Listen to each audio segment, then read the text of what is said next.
tous et bienvenue, nouvelle vidéo, comment aujourd'hui acheter une maison. C'est la vidéo numéro 2. Pourquoi la numéro 2? Parce qu'aujourd'hui on va voir le cas du lotissement. Qui dit lotissement, qui dit forcément donc ASL, qui dit par la suite statut juridique, qui dit statut juridique, qui dit évidemment des contraintes et des règles à respecter. Ça fait partie du jeu, c'est à peu près le même principe qu'une copro. On va voir ça par la suite. J'ai également réalisé donc 2 vidéos sur la copro, même style que celle-ci, c'est des vidéos d'une vingtaine de minutes. Donc x2, on est à peu près sur 45 minutes de vidéo. Sur aujourd'hui comment acheter ou comment investir au sein d'une copropriété. Donc n'hésitez pas à aller les voir. Et également mon ancienne vidéo, c'est sur les maisons hors lotissement. Allez, on va commencer donc lotissement et achat. Donc le lotissement implique déjà la division d'un terrain en plusieurs lots pour la construction de maisons. L'achat d'une maison dans un lotissement offre une autonomie de vie tout en bénéficiant d'équipements communs. Ça, c'est un point important à mentionner, c'est les équipements communs. Avant l'achat, il est crucial de comprendre les règles énoncées dans les documents du lotissement. On va voir ces documents, ils sont primordiaux à comprendre, ils sont indispensables à analyser. Bon nombre aujourd'hui de personnes oublient de lire ces petits documents qui sont des morceaux de papier mais qui sont indispensables car les conséquences peuvent être assez importantes. Donc petite différence avec la copro. Je pense qu'il y a certaines personnes qui vont m'énoncer, oui mais c'est quoi la différence entre aujourd'hui un lotissement qui est soumis au statut justement de l'ASL et aujourd'hui une copro. Donc dans un lotissement vous êtes propriétaire du sol et vous devez respecter en fait les statuts de l'association, notamment le cahier des charges et le règlement de lotissement pour les travaux. Ce sont vraiment les deux documents, donc cahier des charges et le règlement de lotissement. Ça c'est 2 points qui sont très importants. Qui dit lotissement, qui dit ces 2 documents. Ok. En copropriété, la propriété du terrain est collective et vos charges dépendent de vos tantièmes. Donc, comme je vous l'ai énoncé sur les 2 dernières vidéos là, que j'ai fait justement sur les appartements, lorsqu'on achète un bien dans une copropriété, on achète du vide, grossièrement. Parce qu'en fait, c'est un achat collectif qui sont répartis au niveau des tantièmes. L'appartement lui-même, les murs porteurs, c'est pas à vous.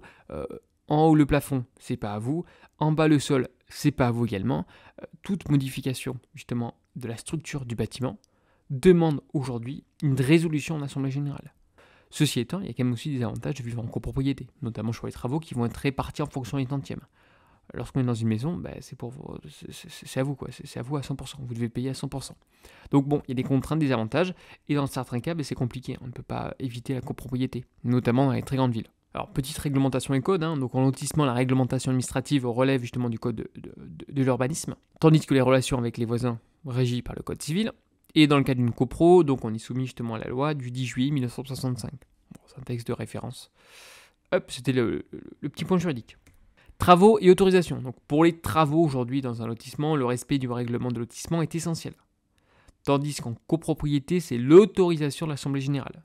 En effet, comme je viens de vous le mentionner, dans une copropriété, toute modification, boum, c'est Assemblée générale avec différentes règles, donc différentes majorités qui vont approuver ou non. Dans le cas d'un lotissement, non.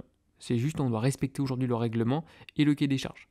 Allez, continuons avec les contraintes et les règles d'obligation, notamment dans l'achat d'un lotissement. L'adhésion aux contraintes. Donc, les propriétaires dans un lotissement sont liés par un règlement et un cahier des charges strict. Strict, bon, ça dépend lesquels.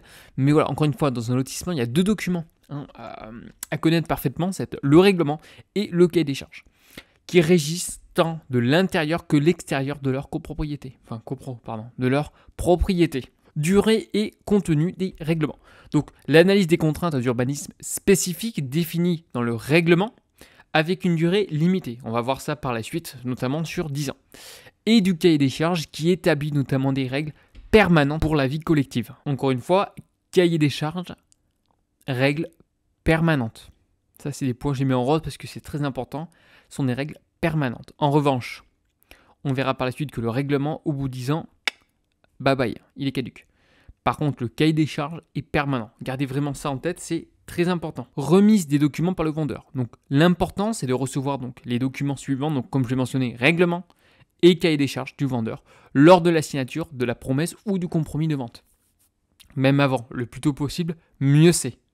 Réclamation précoce des documents. Donc l'importance de réclamer les documents au vendeur avant la signature du précontrat pour une compréhension précoce des contraintes du lotissement. Encore une fois, c'est des contraintes. Si vous avez certains projets que malheureusement vous ne pouvez pas le faire, attention. Par exemple, c'est le cas justement pour diviser un terrain. C'est déjà arrivé. On achète un terrain dans un lotissement avec une maison. On souhaite derrière le diviser. En fonction du règlement ou du cahier des charges, ça peut être absolument interdit. Par conséquent, les conséquences peuvent être importantes. Je vais vous mentionner par exemple une petite histoire qui s'est passée. Ça remonte en 2007, notamment dans le cas d'une villa au Cap Ferret rasée par ordre de justice. En effet, en mars 2003, donc la cour d'appel de Bordeaux a condamné justement les époux Baron à démolir. Motif, la construction ne respecte pas le règlement du lotissement. Et conclusion, elle a été rasée au final. Donc faites attention, regardez bien le règlement, regardez bien le cahier des charges, c'est indispensable. Assurer donc la sécurité juridique, donc comme la réclamation anticipée des documents contribue à assurer la sécurité juridique de l'acquéreur, lui permettant également d'accepter en connaissance de cause les contraintes avant l'engagement définitif.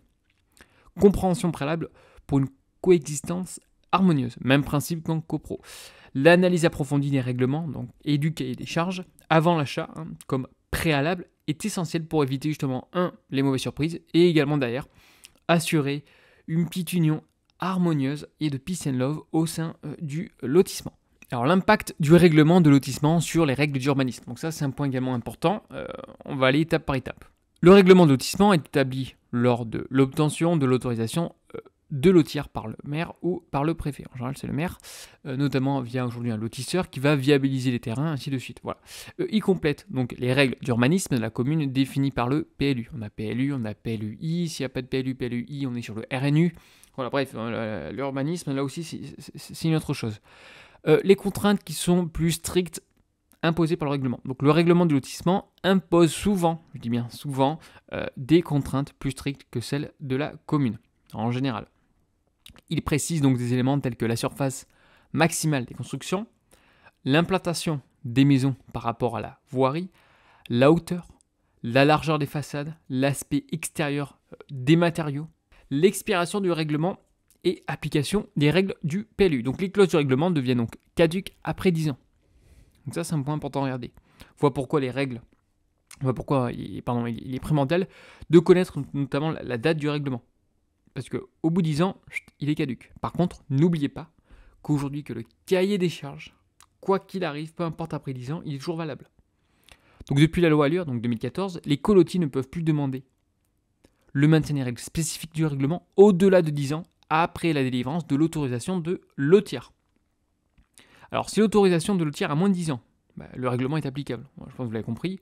Mais il est essentiel de connaître la date d'expiration en cas d'achat dans un lotissement.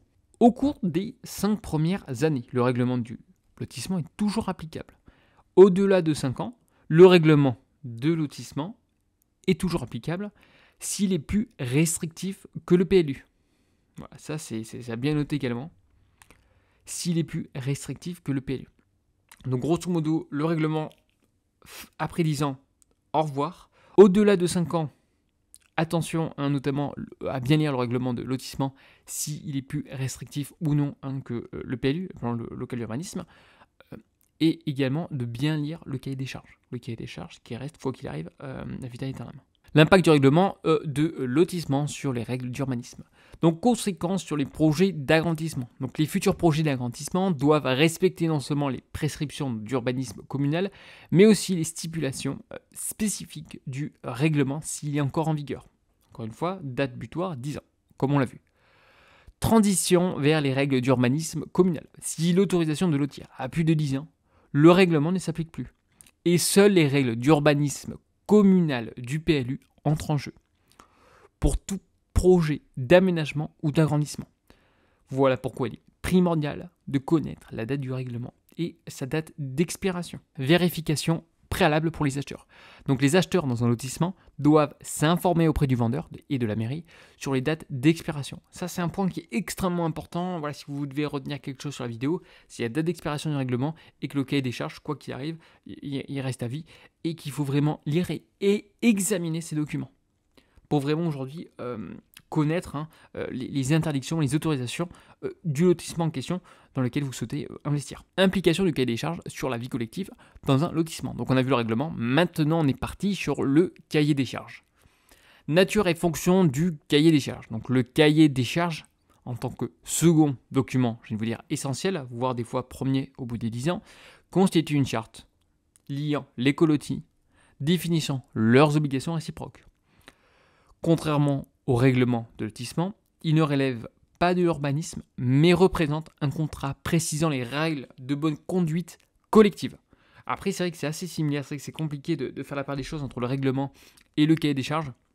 Mais je ne vous dis, en tous les cas, vous lisez les deux, vous regardez surtout la date du règlement et vous essayez de comprendre et de dépioter vraiment les obligations et les interdictions, notamment du cahier des charges. C'est essentiel. Contrainte supplémentaire du cahier des charges. Donc le cahier des charges, dans une certaine mesure, est souvent plus contraignant que le règlement de lotissement. Persistant tant que le lotissement existe. Je reprends. Persistant tant que le lotissement existe. Il détaille donc des aspects tels que l'entretien extérieur des maisons, les arbres, les plantations, les clôtures, les conditions d'utilisation des espaces communs et les servitudes imposées aux différents lots. Et encore une fois, c'est des exemples, il y en existe plein d'autres. Responsabilité de nouveaux arrivants. Donc en tant que nouvel arrivant, il est impossible de se soustraire aux obligations du cahier des charges. Même principe, parce que vous arrivez, que vous allez faire votre loi. Il y en a beaucoup qui arrivent, moi je. Non, tu bête et méchant, cahier des charges qui dit ça, t'appliques les règles. Next. Même principe en copro, c'est pareil. Il est recommandé d'examiner attentivement ce document avant de s'engager. C'est ce que je vous dis 3, 4 fois, 5 fois, mais c'est hyper important parce qu'il y a évidemment quelques agents immobiliers qui font abstention de ce document et derrière les conséquences peuvent être importantes, comme je vous l'ai mentionné avec l'histoire, notamment sur le couple les Barons, avec la démolition de la villa sur le Cap Ferré. Donc faites attention. En cas de non-respect, les voisins ont le droit de demander réparation, y compris devant le tribunal judiciaire. Implication du cahier des charges sur la vie collective dans un lotissement. Donc, petit exemple de contraintes et de sanctions. Donc, le cahier des charges peut imposer des règles strictes, comme je l'ai mentionné au préalable, donc notamment les types de clôture. Ça, il y a souvent des disputes entre les clôtures. En cas de non-conformité, les voisins peuvent demander des actions correctives, même sans prouver un préjudice. Donc, même dans les lotissements, il peut y avoir de la sacrée ambiance. Je viens de vous dire, entre voisins, ça peut vite aller mal finir. Prévalence des clauses du cahier des charges. Les clauses du cahier des charges priment sur celles contenues dans le titre de propriété. Je reprends.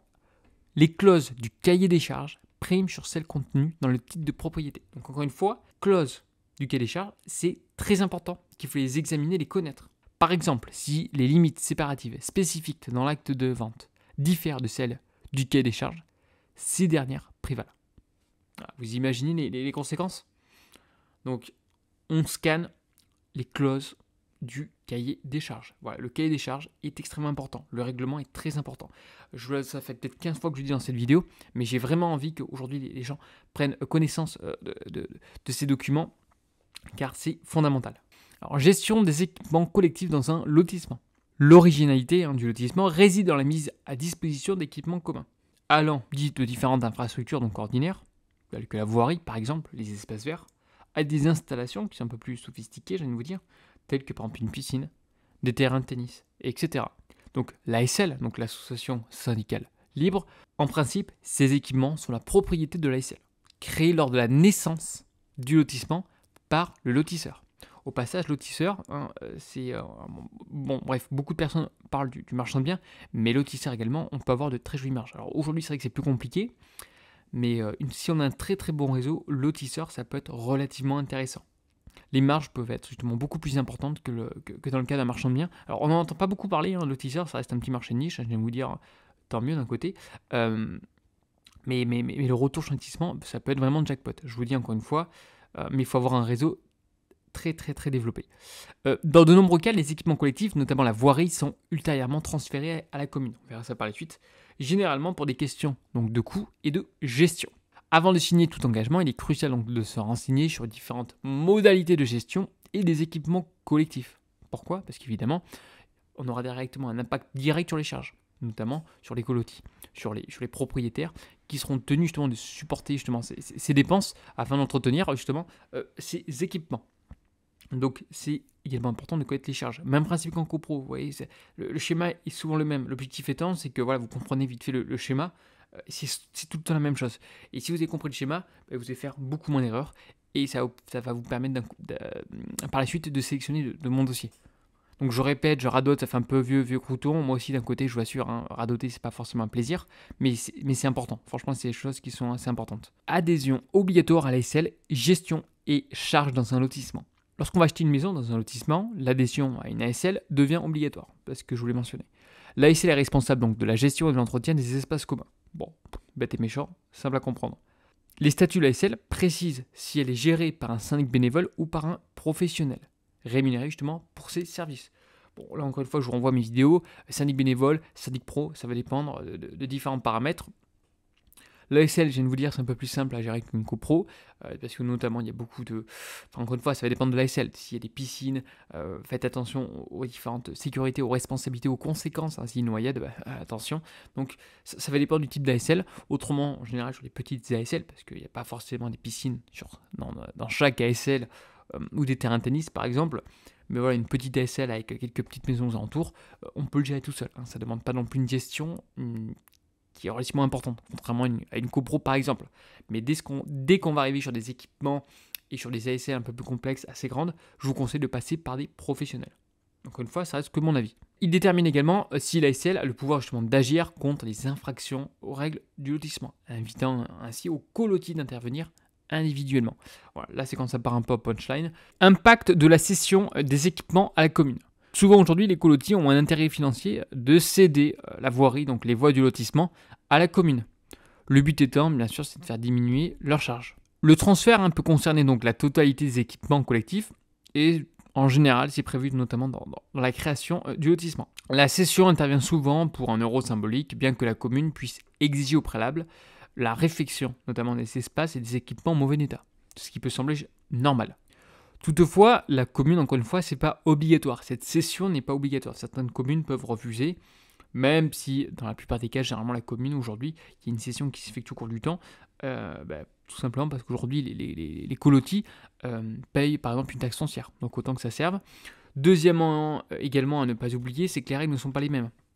Lorsqu'on est sur une voie privée ou une voie publique, c'est pas les mêmes. Que ce soit des questions liées à la police, par exemple, ou aux poubelles. Donc il y a quand même pas mal de contraintes supplémentaires. Bon, je ne vais pas en parler sinon c'est trop complexe, c'est déjà que la vidéo est longue et veuillez m'en excuser, mais il ne faut pas l'oublier. Alors les formalités préalables à la vente dans un lotissement. Donc avant la vente d'un lot, le notaire entreprend des formalités préalables, notamment en adressant donc une demande de renseignement au président de l'ASL.